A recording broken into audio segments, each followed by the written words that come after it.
एक दिन सुंदर अपने पिता की दवा लेने के लिए, जिन्हें कैंसर था, वो हरिद्वार जा रहा होता है। हरिद्वार के लिए दिल्ली से ट्रेन पकड़ता है और ट्रेन में बैठता है और आराम से हरिद्वार पहुंच जाता है। हरिद्वार जब पहुंचता है तो प्लेटफार्म पर उतरता है तो देखता है कि काफी भीड़ है। उसने सोचा कि अभी रात्रि है, थोड़ा और उजाला हो जाएगा तब आगे बढ़ते हैं। तो आगे बढ़ता है तो क्या देखता है कि वहां कुछ साध्वी जो लड़कियां हो जाती हैं, साधु हो जाती हैं, वो 10-15 लगभग लड़कियां बैठी हुई हैं जो कहीं जाने का इंतजार कर रही हैं। तो सुंदर आगे बढ़ता है, सोचता है कहीं जगह ऐसी मिल जाए, थोड़ा विश्राम किया जाए।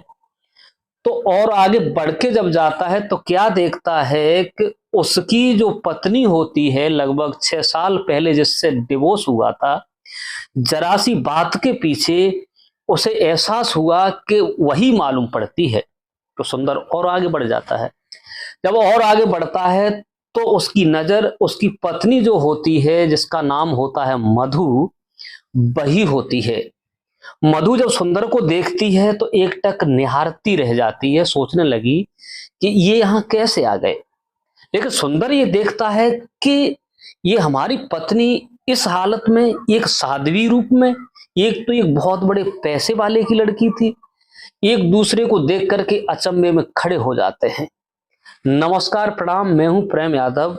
ये कहानी मैं बताने जा रहा हूं, एक पारिवारिक कहानी है कि एक लड़की ने अपनी जिद करके अपने घर को तोड़ा, अंत में उसकी बर्बादी हुई, उसे एक साध्वी बनना पड़ा। दोस्तों, कहानी चाहे रियल हो चाहे काल्पनिक हो, कहानी का आधार और भाव समझिए आजकल क्या हो रहा है। दोस्तों, तो जो मैं बता रहा हूं कि सुंदर का विवाह होता है, ये लड़की बहुत पैसे वाले की होती है, सुंदर भी पैसे वाला होता है। जब विवाह होकर के आता है तो लड़की जो मधु होती है अपने एटीट्यूड में रहती है, अपने गरूर में रहती है, अपने घमंड में रहती है। सुंदर के माता पिता एक नेक आदमी होते हैं, भले होते हैं, लेकिन इस लड़की ने आकर के अपने सासरे में कोहराम मचा दिया।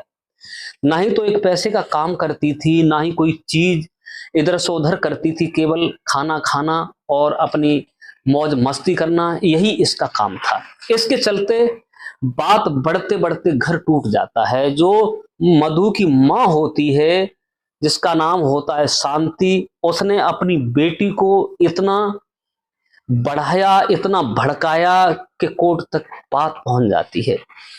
2-3 साल मुकदमा चलने के बाद वो बात टूटती है। टूटने के बाद इन लोगों में डिवोर्स हो जाता है। जो जज साहब पैसे बताते हैं वो सुंदर के घर वाले पैसे देते हैं और वो साध्वी जो लड़की होती है, उसकी पत्नी, अपने मायके चली जाती है। मायके जाने के बाद दोस्तों, इस कहानी में करवट कैसे बदलता है और कैसे बर्बादी होती है उस लड़की की। जो माँ होती है, बच्ची का भविष्य बिगाड़ने वाली होती है। उसके बाद में किसी एक एक्सीडेंट में माता पिता उस मधु के खत्म हो जाते हैं। अब उसका भाई और भाभी जो होती है, भाभी तो इतनी वकील मानो कि सब उसके सामने फेल होते हैं। जो भी पैसा मधु लेकर के गई थी, उसकी भाभी ने सारा पैसा हड़प करके अपना मकान बनवाया, अपना कारोबार किया। अंत में इसे ठोकर मार के घर से निकाल दिया जाता है। दोस्तों, अब उसका कोई चारा नहीं मिलता, कहीं कोई रोकने वाला नहीं होता, कहीं कुछ नहीं करता, तो एक साध्वी होकर हरिद्वार में रहने लगती है।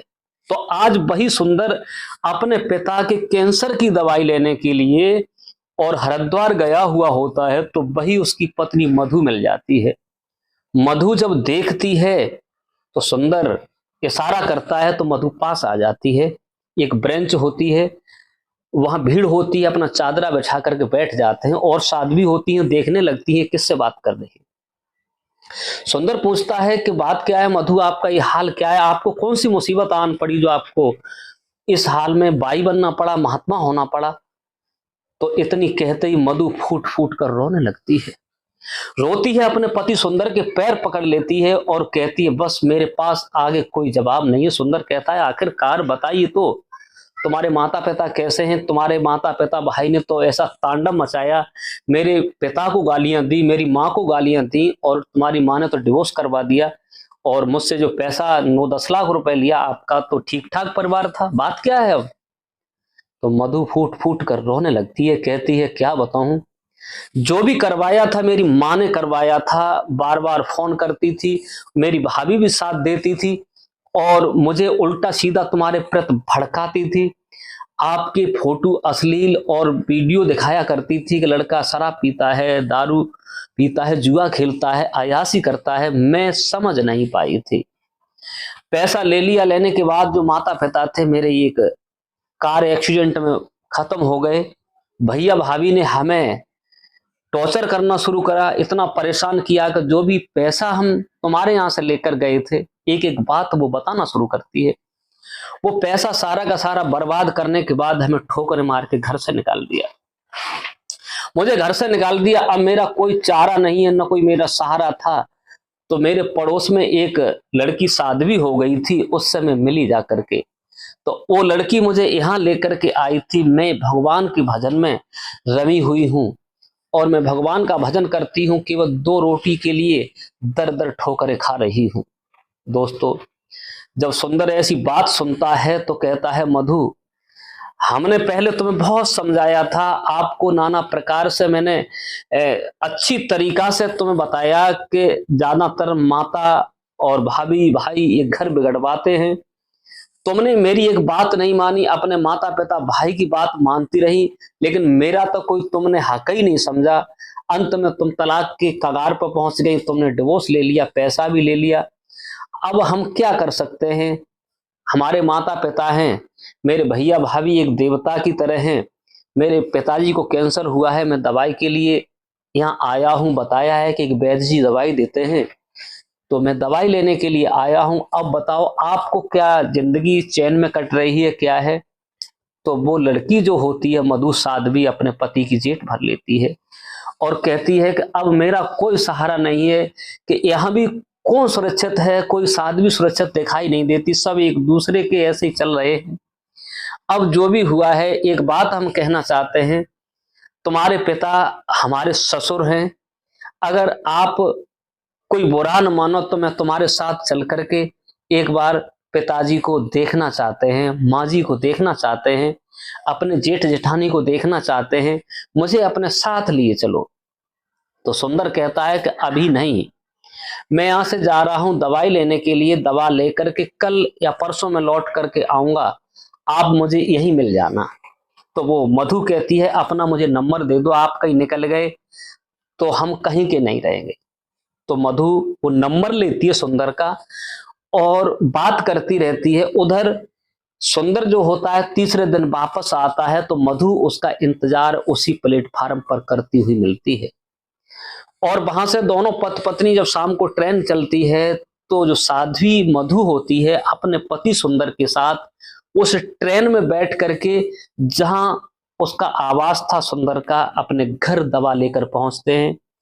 तो उसकी माँ जो होती है सुंदर की, पहले भी कहा करती थी बेटा बहू कब आएगी, बहू आएगी नहीं, लेकिन उन्हें कहा मालूम था कि बहू का तलाक होने के बाद नहीं आती है। जब सुंदर घर पहुंचता है, घर जब पहुंचता है तो क्या देखता है कि माता पिता घर पर सुंदर का इंतजार कर रहे होते हैं। उसी समय सुंदर की एंट्री होती है। जब पीछे मधु को देखते हैं तो उसके पिताजी जो लेटे हुए थे, बहू की आवाज सुनते हैं, बहू पास पहुंचती है और हाथ जोड़कर प्रणाम करती है, ससुर के पैर छूती है, सास के पैर छूती है।